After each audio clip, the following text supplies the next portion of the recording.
I'm Peter Freer. I'm founder and CEO of Play Attention. I'm your host today, and thank you for Play Attention to host me on doing this webinar called The Flame of Attention.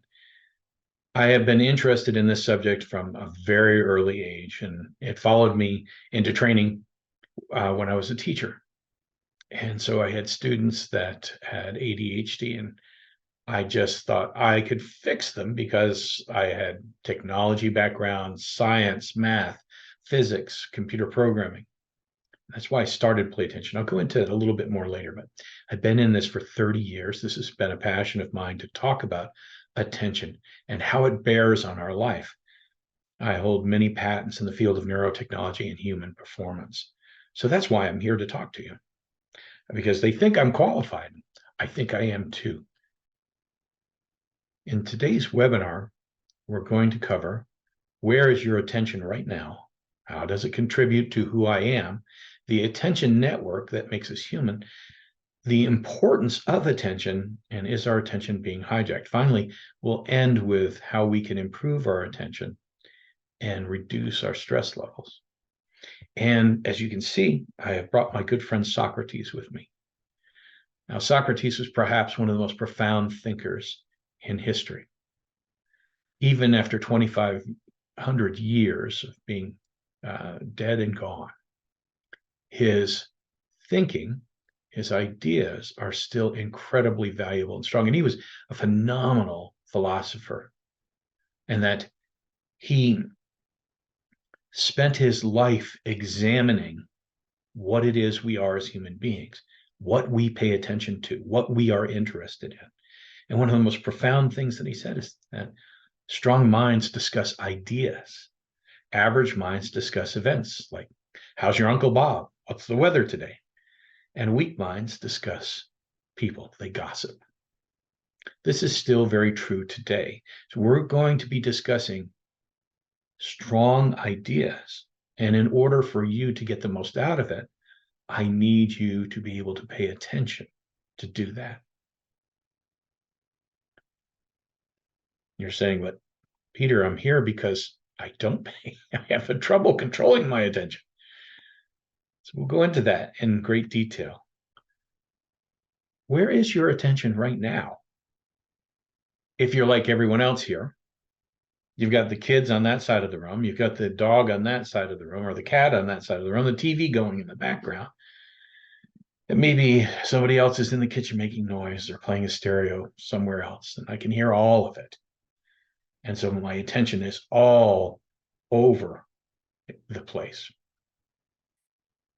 But what is attention, right? If you stay with me during this webinar and you're able to follow, I'm going to start very simply, and then we're going to move into more complex concepts or ideas so that we can fully understand what attention is.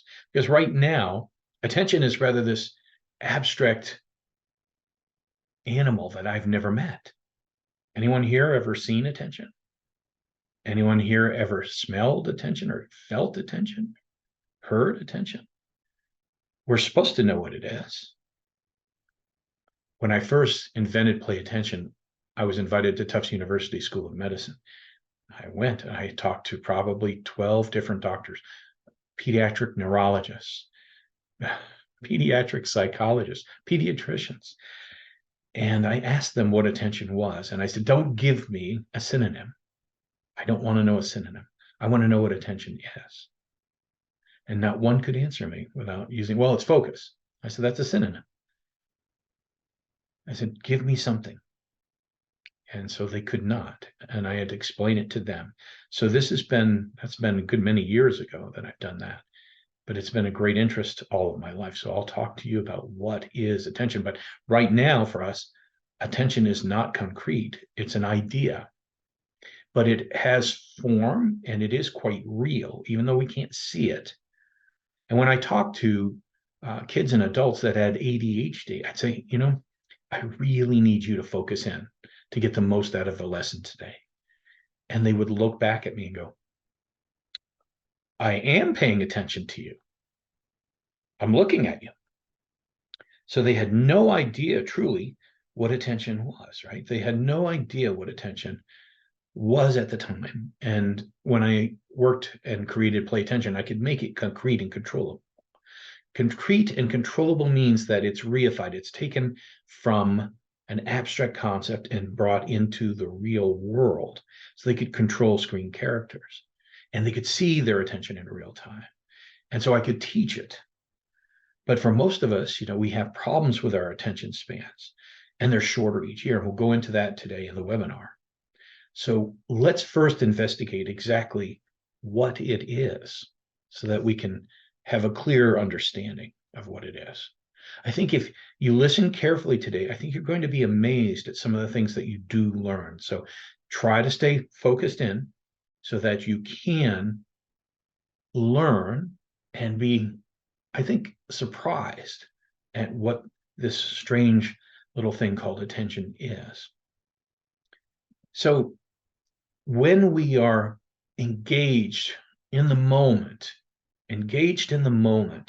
with our heart and soul and mind, and we are engaged in the moment and paying attention to a night sky or to a full moon or to a sunset or to a kiss or to a scientific equation, everything that we engage in, everything that we fully engage in is simply reduced down to the random firing of neurons in the brain.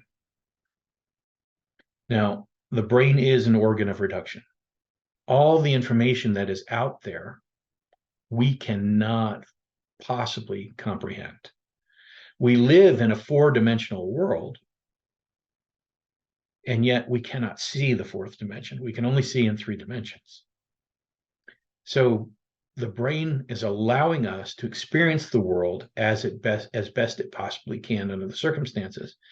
And so we have to understand there are things that are in the world that are simply reduced down to the series of memories in our brain. A series of pictures, right? Of motion pictures, videos, and then certain smells and tastes and such, all of our five senses. So what we do when we pay attention to this becomes our life. What we pay attention to is our life. Everything that I can take in becomes part of my consciousness of who I am, everything I've learned. And my consciousness is me, right? The content of consciousness is me, right? Consciousness is its content. How does it get to be me? I have to engage with the world in order for me to take it in, and then the brain processes it. And it is me. It is my life. This is the relationship between who I am and what attention is. Without attention, I don't have input coming in, right? Any input that's coming in long enough for me to retain it. When I do have attention, then I can retain it and it becomes me. I hope you're tracking at this point. I hope you're able to follow. And feel free, by the way, to type in questions. I'll try to address them at the end of the webinar. So feel free by just typing your questions in. And then additionally, I think it's important if you are going to pay attention, right? Remember the slide that said, where is your attention now? Is it on your cell phone? And some of you may be watching me on your cell phone. So don't turn that off because you want to watch the webinar, but you could turn off your text messages and your ringer on your phone so that you could pay attention to this, right? And additionally to that, if you're looking at your cell phone or you're looking at the TV and trying to pay attention here, you're missing the whole point of today's presentation. So I'd ask you to put down the distracting things and zero in. Someone's asking if they're going to be able to get a copy of this. Yes, we are recording it. And by tomorrow, you should be able to get a copy of the webinar. So the attention network, and notice I use the word network here because attention is a network that is connected to every other network in the human brain. Of course, everything that we are is taken in through our five senses, right? We have taste, touch, smell, hearing, and sight. You learned that in elementary school. All of that is processed by the brain and taken in if we pay enough attention to it. And then all of those data are taken in, processed, and made into our home movies inside our head. Pictures, movies, senses of smell and taste. And you notice the flashlight here? I had that put in the slide for a reason, right? Attention is like a flashlight where you shine it and we can see where it's going, right? We see what it's doing and what we're supposed to be learning. Secondly, though, we also have to understand it's far more complex than that. It's far more complex than that. It is a series of filters in the brain. Now, it's not only the flashlight. We are able to shine it to engage it, but we also have the ability to filter it. That our brain has evolved over thousands of years to be able to do that. Here's a good example of using a filter. If you've ever been to a party and you see a couple of people on the other side of the room, they're talking away, but you're really interested in hearing what they say.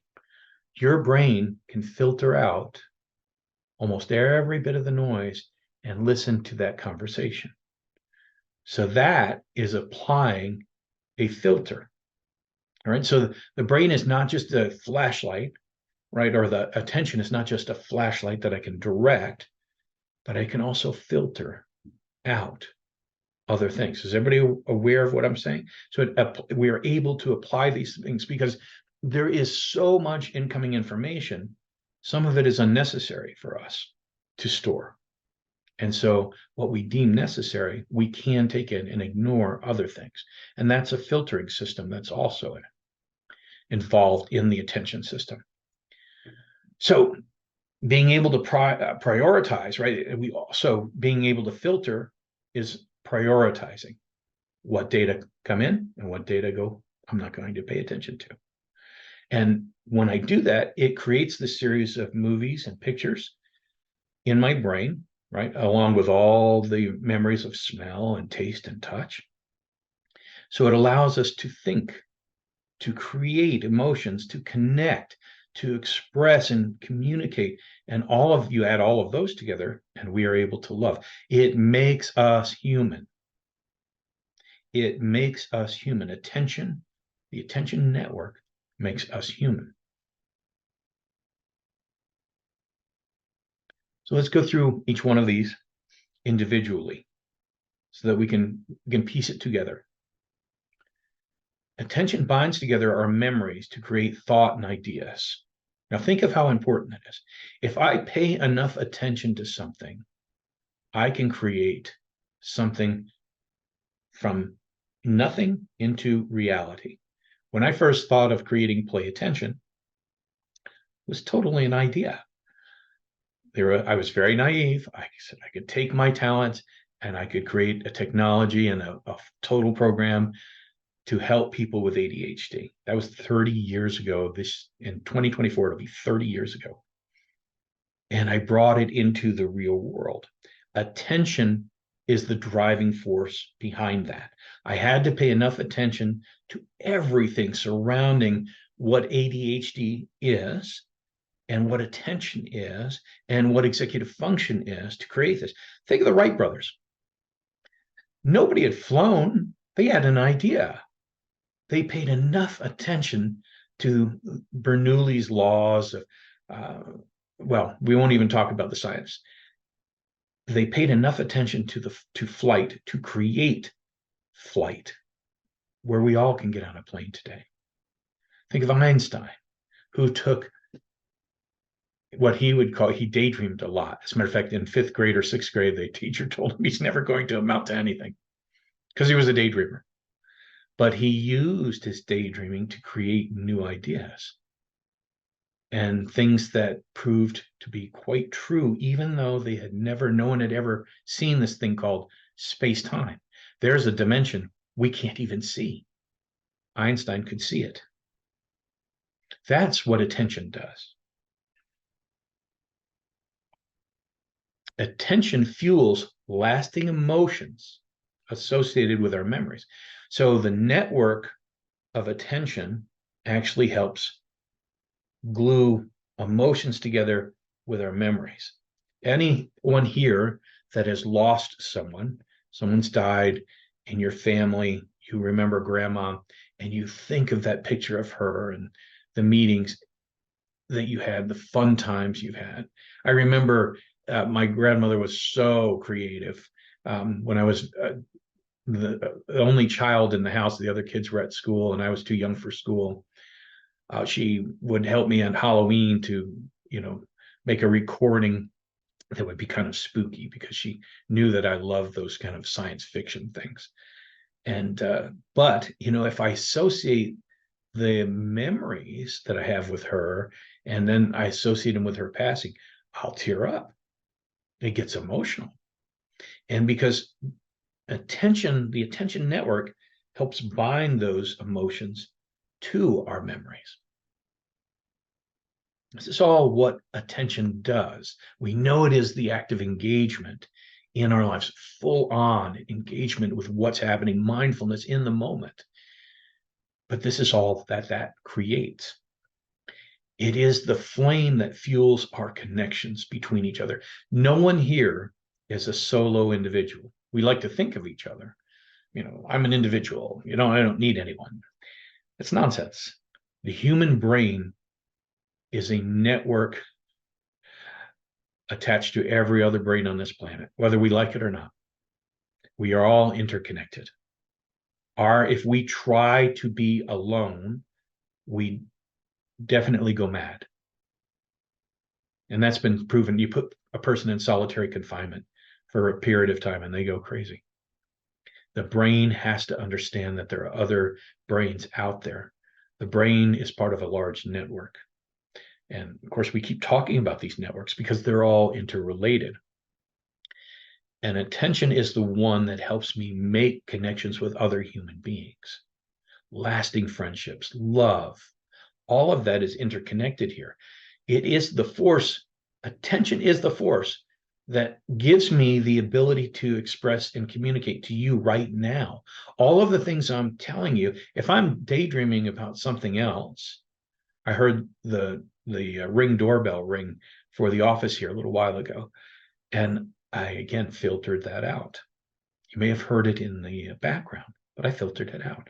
I have to pay attention to what I'm doing in order to communicate clearly and express myself clearly so that you may understand me. That takes a tremendous amount of attention.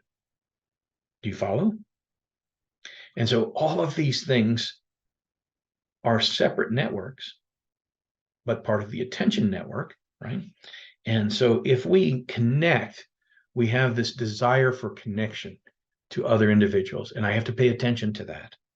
And it gives me attention, also gives me the ability to express and communicate.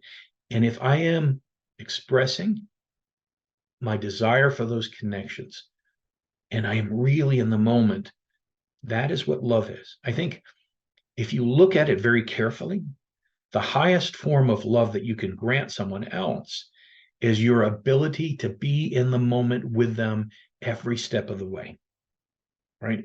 Whenever you can, to devote yourself fully to that attention is the most you can ever do for any human being, other than being very kind with that.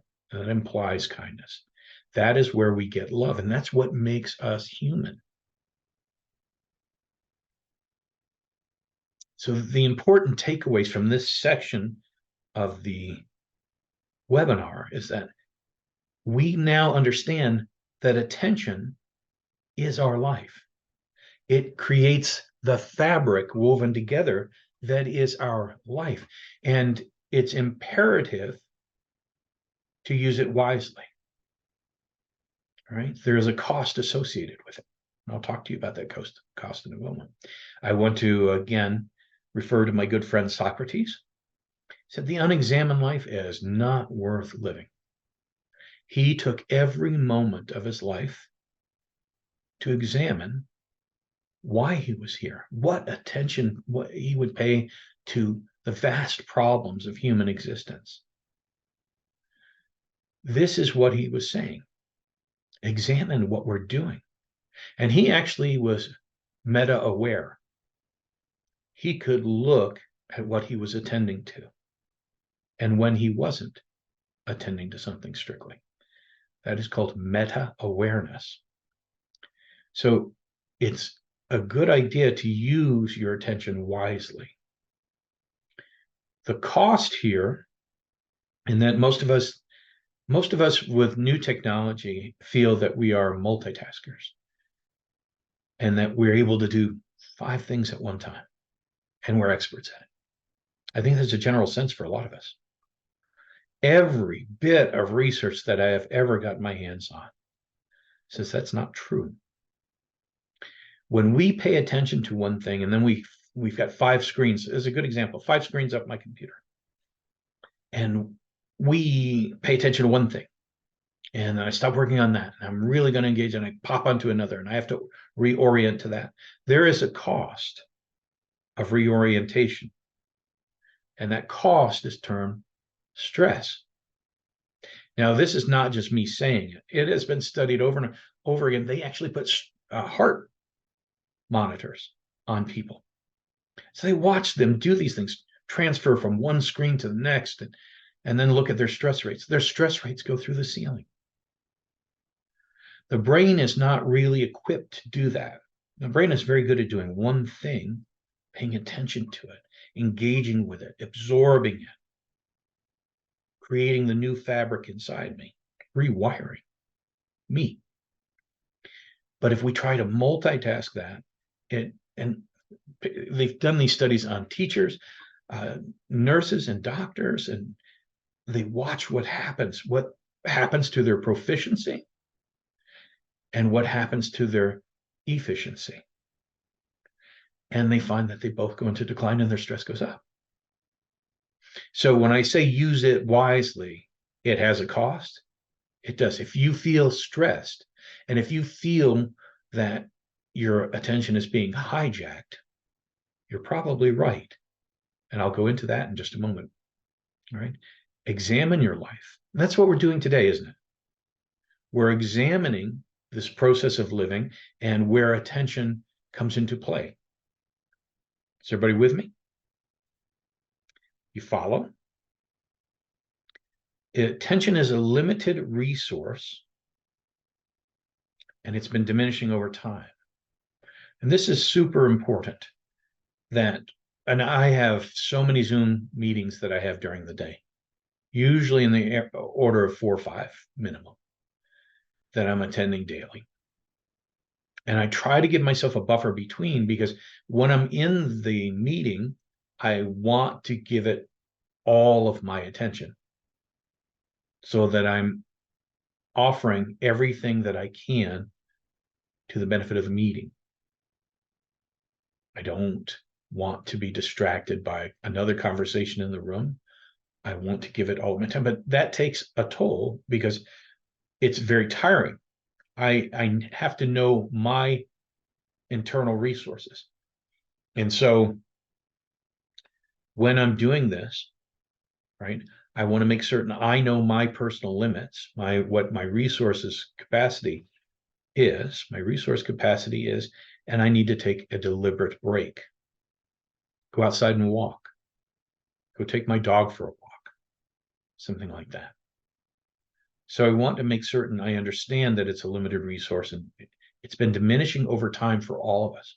We are at the shortest attention spans in our lives, in human history. The shortest attention spans in human history. That's not a good thing. Microsoft did a study a few years ago that said that a goldfish has 9-second attention span and that a human has a 7-second attention span. And that raised a lot of eyebrows because the study was a little bit misleading. But it is remarkably accurate, except for the time. A human being's attention span, generally considered in the field of psychology, is about 40 seconds. 40 seconds, 40 seconds. Not much. I've lost half my audience by this time because they couldn't pay attention, right? Because we have only 40-second attention spans, then we'll take, a daydreaming break, and then we come back. So the last one here, this other takeaway that we have, is that what we consume with our senses is our life, and we must examine it. What we consume. If I'm spending the day going down the rabbit hole of TikTok and spending hours on TikTok, hours on Facebook, what am I getting out of life? Entertainment? What am I learning? I'm learning that I like entertainment and that I want to be entertained, and that's my life. But there's so much more that you're missing. And this is the other benefit of attention, right? Examine what you are inputting. And if you're highly stressed, it has to do with what you're watching, what you're listening to.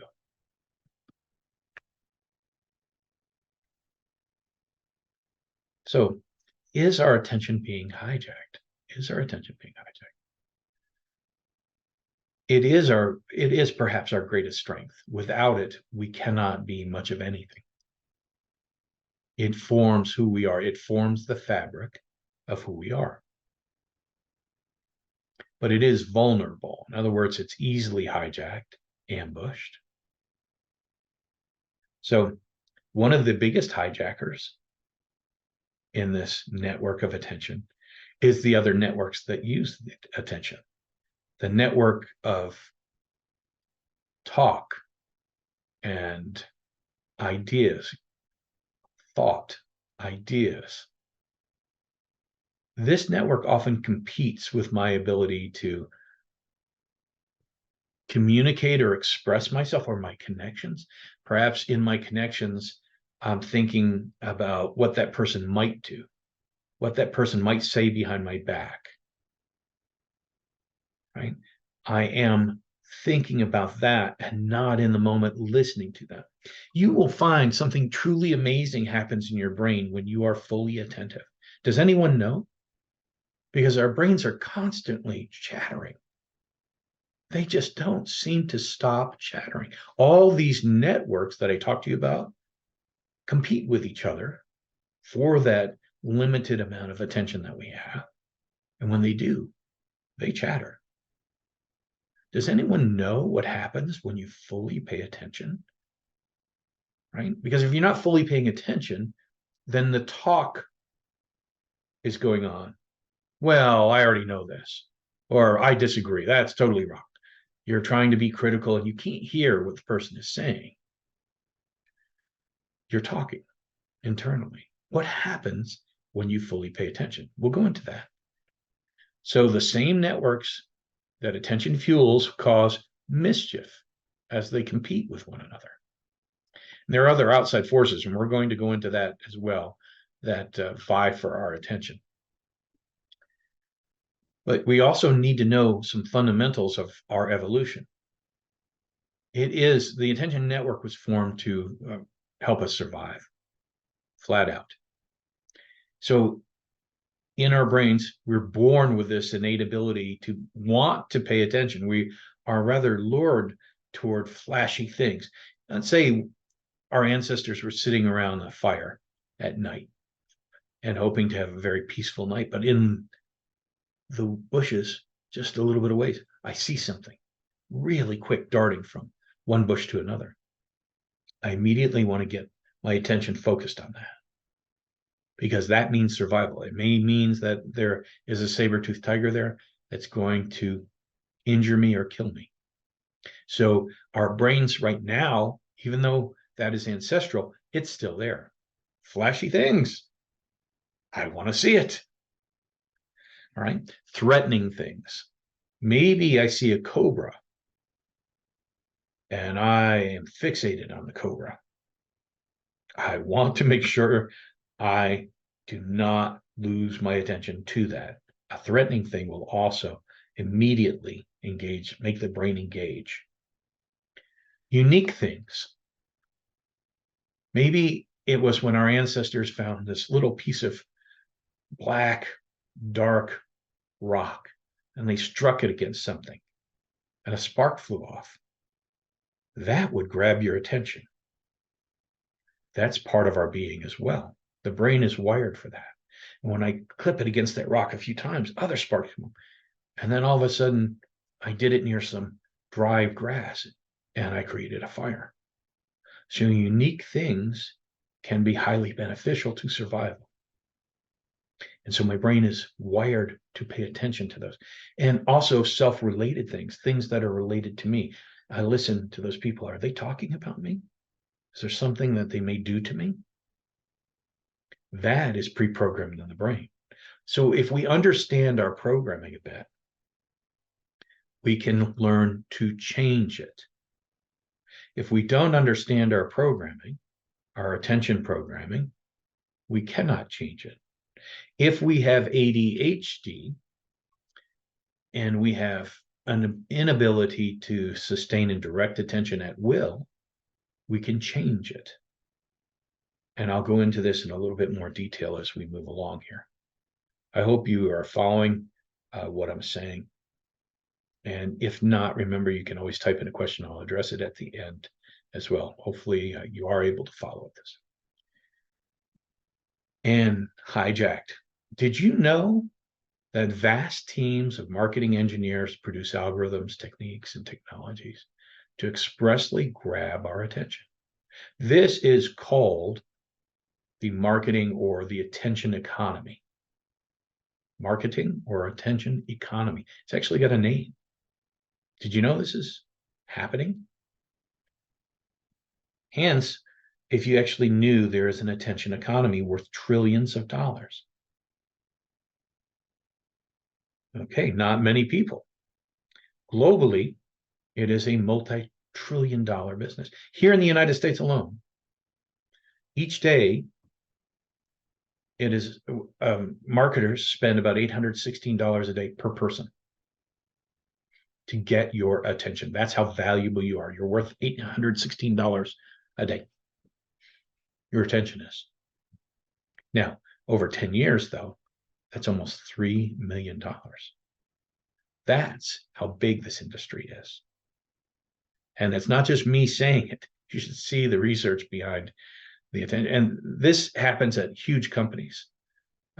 YouTube, Google, TikTok, Facebook, X, Instagram.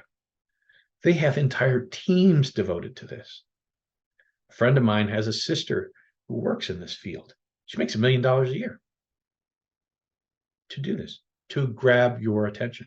Did you know when you go, is my attention being hijacked? And you got to understand there are other forces behind you. Yes, it is being hijacked for various reasons. You may be doing some of it on your own.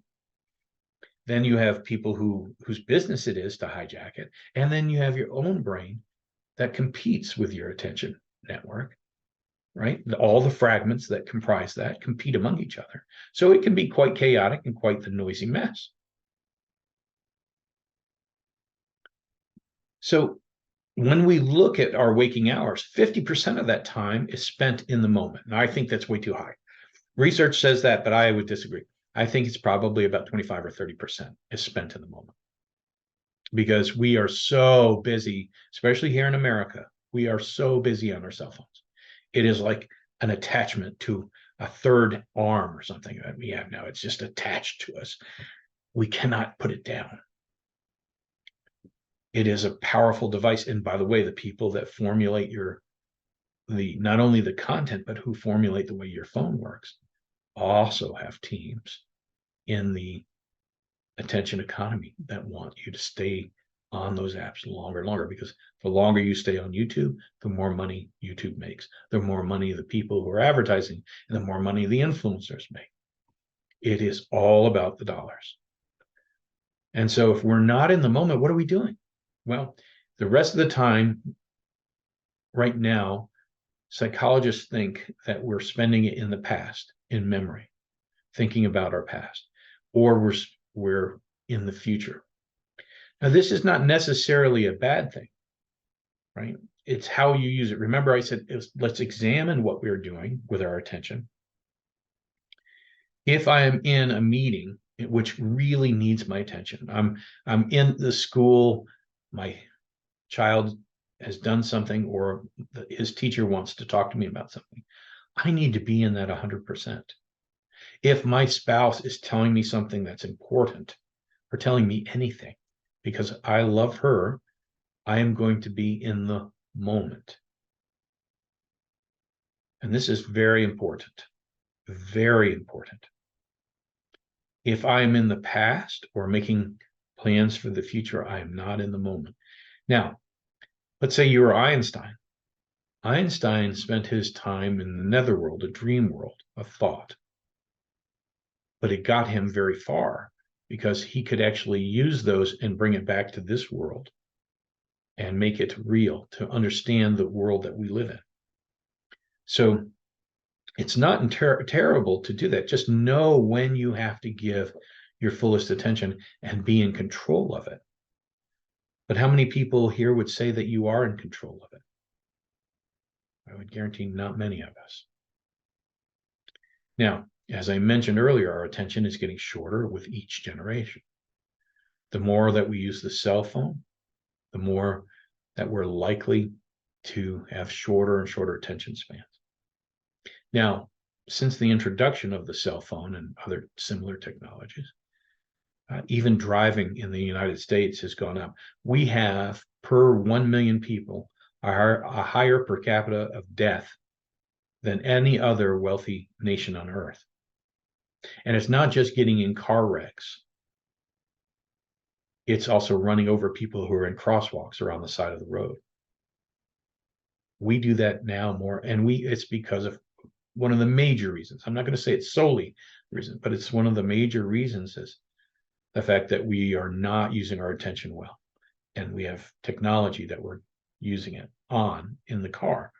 We're using our cell phones, we're using all the cars technology.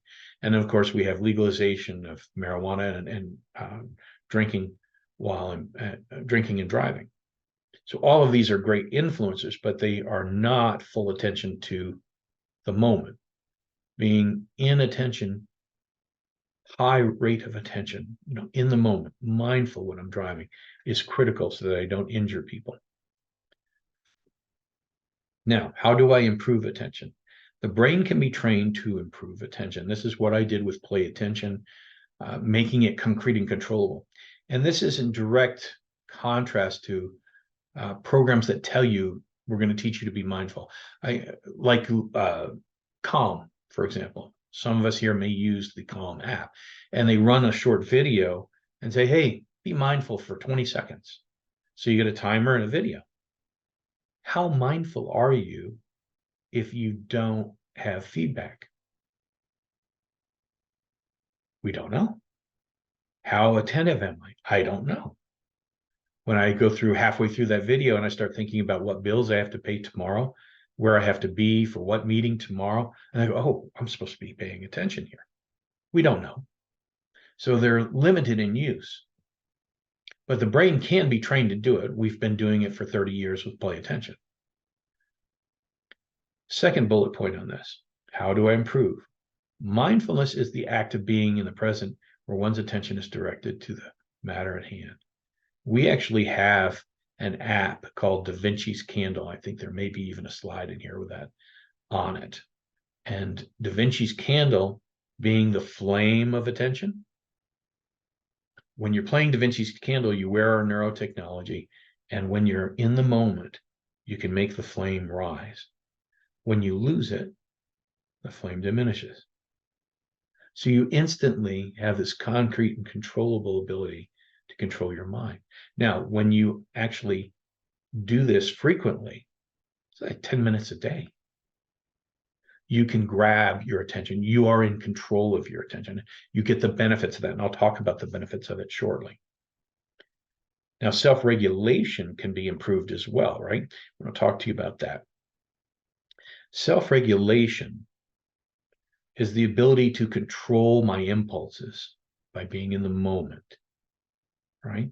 In ADHD, self-regulation is pretty low generally. So, is anyone here, hands up, anyone, if you know about the marshmallow experiment done at Stanford? Anyone here know about that? Hands up.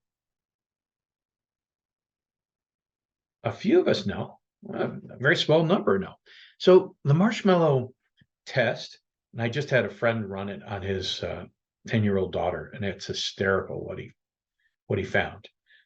He's a little nervous, but the psychologists in that study would put a child in a room with a camera on it. They didn't really know the camera was there, but the camera's watching the child, and they would give it one marshmallow. Said, hey, I'm going to be back in just a short time. I'm going to give you this marshmallow. If you don't eat it, I will give you a second marshmallow so you could have two marshmallows when I return. Now, those with self-regulation would use distracting techniques. They would turn their head and tap their fingers, kind of move their head around. So they're not focusing on that. They're not paying attention to the marshmallow. That would be one of their tricks. They had good self-regulation. They didn't eat it. But then you'd see other ones who had poor self-regulation look at it and then pick it up and smell it and put it back down, and then pick it up and lick it and put it back down. And next time they take a little bite off it and put it back down. And then they just shove the whole thing in their mouth. So they followed these kids for well over 30 years in many cases. And they found that those who had self-regulation, the ability to not be impulsive, to focus and direct one's attention at will, actually made more money, had fewer medical problems, had fewer, did better at university, and entirely at elementary and high school did better, and had happy lives. The people without self-regulation, the kids that showed they didn't have good control over that were quite impulsive, were usually in a lot of trouble, made less money, had much less happier, fulfilling lives. This is important. So self-regulation can be improved. That's one of the things we do in Play Attention. With practice, one can achieve meta-awareness, paying attention to our attention. You know those competing networks that we talk about? All the fragments make up the attention network that work on thought and expression and connection. All of those pieces of this network, when they're in synchrony and working together, produce really high grade attention. And remember, I asked you, have you ever experienced that? When you experience that, there is no noise in your head. You cannot tell these fragments to stop talking, stop chattering, stop flashing things in my mind. You cannot tell them to. When you get them, you act as the conductor, and you get them to play in harmony, which is mindfulness or meditation, whatever you want to call it, then the chatter stops. You cannot stop it on your own. You let attention do that work. Paying attention quiets the brain, decreases your stress level. Then you also, once you achieve this, you learn what that is. You can be aware of how much attention you're paying on your own because the noise has stopped. Is everybody with me? So you discover some truly amazing things when you do these simple things.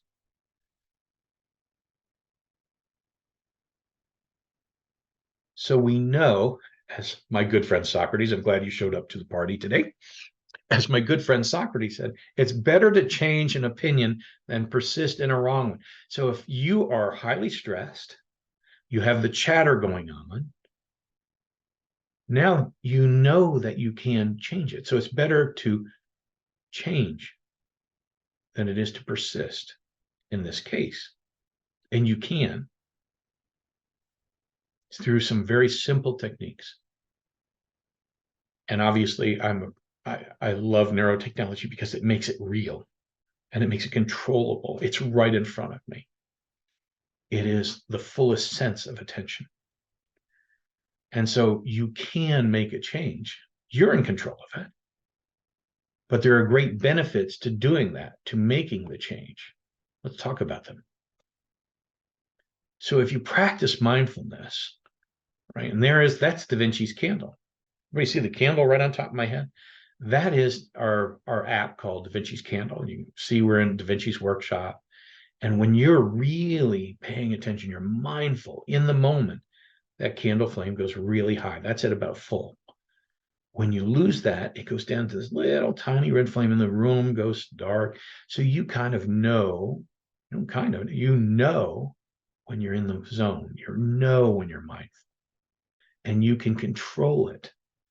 And this makes it easier for you to transfer and generalize into your real life.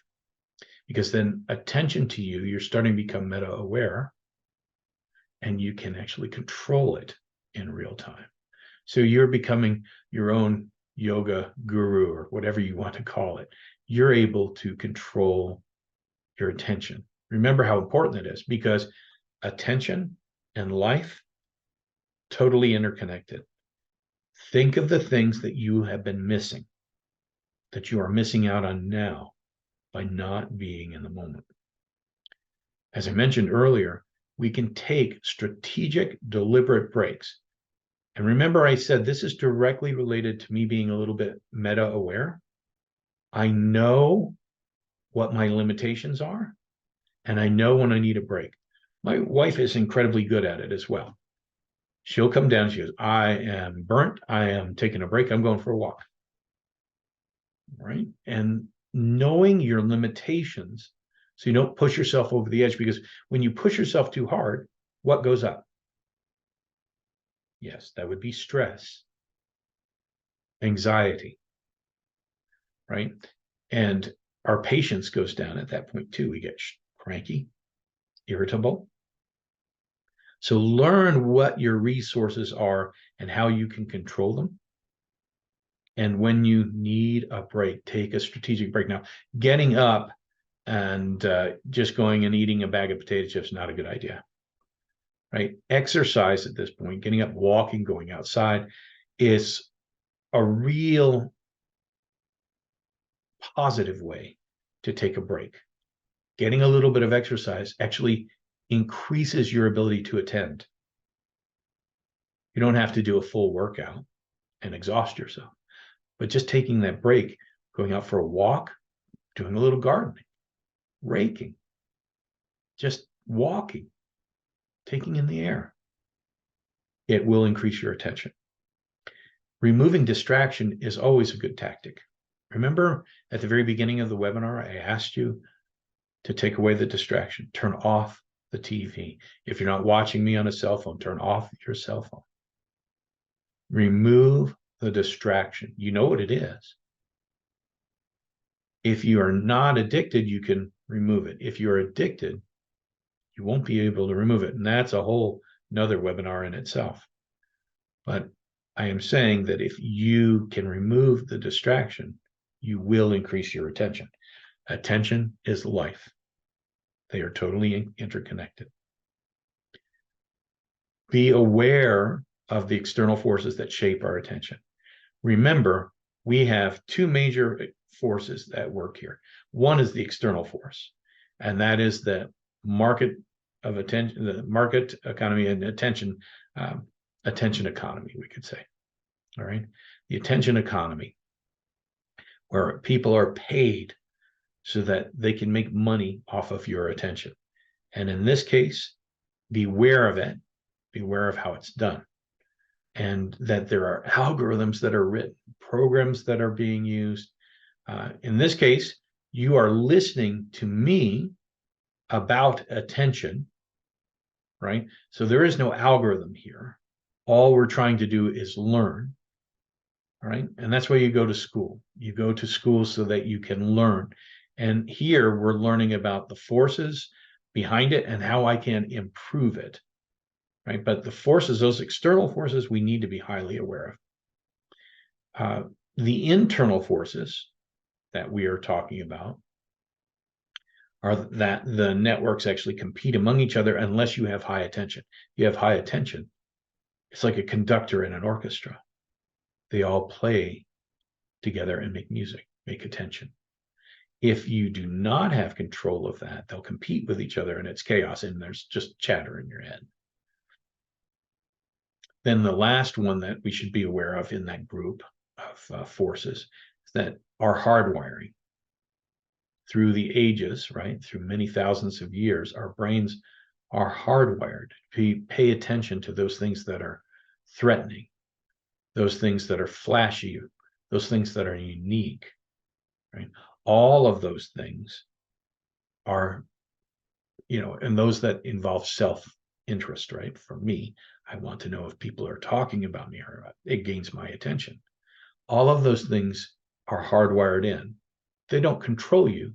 You can control them as long as you're aware of them. Improve self-regulation.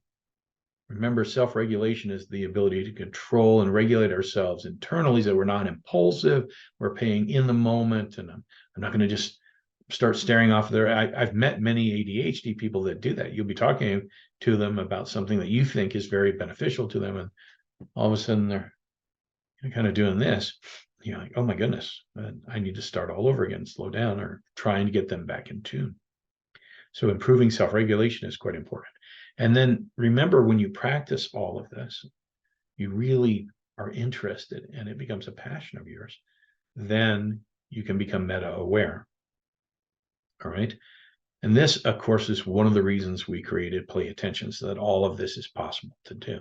Whether you're ADHD or you're not ADHD, it's possible for you to do in real time. It's a whole program dedicated to doing that. So what are the benefits to doing it? Well, we have more control over our lives. Instead of our lives running us, we run our lives, because attention, our life are interconnected, right? Ability to face life's demands. This is super important, that all of those things we must confront, we all must confront certain things at certain times. We have to have the ability to face them and not have a breakdown over it. Let's figure out too that we are able to experience the joy of the moment, right? There are moments that we miss great joy because we're not paying attention. You don't know what they are, but it's important. You will know once you start paying attention. You'll go, oh my gosh, how have I been missing out on this? The things that you will discover, right? The ability to discover. One of the things that attention does is it creates a curiousness, this ongoing sense of wanting to learn, a lifelong learner. Your ability to discover. When's the last time you discovered something really new and really blew your socks off? When was the last time that you could pay enough attention to do that? Might have been when you were a child, right? Now, the other one, major improvement, is that it reduces stress. Being able to be in the moment, to pay attention, reduces stress. And for us, I think almost everyone that I speak with nowadays, I've never been more stressed in my life. There's war, there are pandemics, people are mean. It is probably one of the highest stressful periods of our existence at this point, but it's how you handle it. Being in the moment, you can handle it. But again, it's training your brain to be able to do that. All right. In summary, our attention spans are shorter than they ever have been due to various factors. And we've gone over those in detail. Right? Attention is the basis for our life, relationships, thoughts, emotions, and love. It is the fabric that weaves all of it together. We feel less in control of our attention now than ever before for various reasons. And then the brain can be trained to improve this all. But you have to use the right techniques to do it. And you actually have to be interested enough to do it. Because if you're not interested, you're not going to pay attention. You have to be really interested to do it. Notice when you are really interested in something, all else ceases to exist. All else ceases to exist. You're in the moment. That's attention. Thank you again. It's been a great pleasure. Take care, and we'll see you in the next webinar.